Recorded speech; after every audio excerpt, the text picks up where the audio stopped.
Meus amigos, eu resolvi fazer alguns vídeos tentando traduzir para o povo em geral entender certos termos técnicos, jurídicos, que quem não milita na área, quem não trabalha na área, fica um pouco perdido, não entende, né?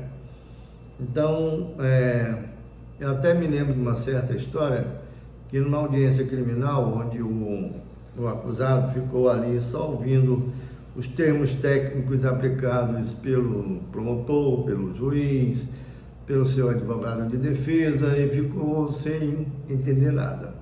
Ao final da audiência, ele perguntou ao advogado de defesa dele: doutor, de tudo que você falou, de tudo que vocês falaram, eu só quero entender uma coisa: eu vou ser preso? Então é isso, são termos que a pessoa fica sem entender nada.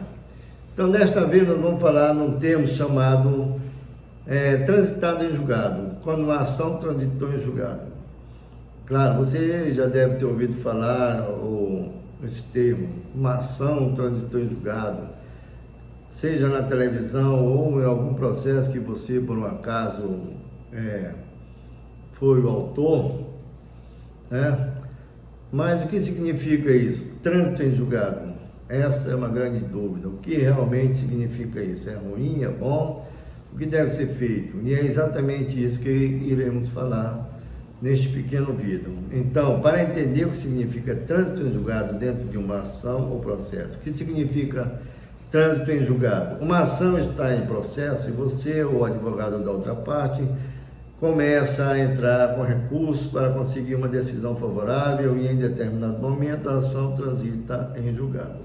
Essa é uma expressão muito comum no mundo do direito, que significa que a decisão, seja ela uma sentença, ou seja, prolatada por um juiz singular, ou um acórdão, ou seja, a decisão de um colegiado, não é mais possível recurso, ou seja, não cabe mais recurso, ou seja, não é mais possível tentar recorrer da decisão do juiz ou do colegiado sobre aquela ação, seja porque passou todos os recursos possíveis ou porque o prazo para recorrer acabou. Uma outra razão é o fato de as partes terem feito um acordo, logicamente homologado pelo juiz, e desse jeito ambas as partes abriram mão do prazo recursal. Portanto, quando se fala sobre o que significa trânsito em julgado, trata-se de uma decisão que na maioria dos casos não pode ser mudada. Mas claro, como tudo na vida, no direito também tem suas exceções, né? No direito não poderia e não é diferente. Existem algumas razões que tornam uma ação que foi transitada em julgado passível de recurso e que falaremos em um outro momento. Até mais.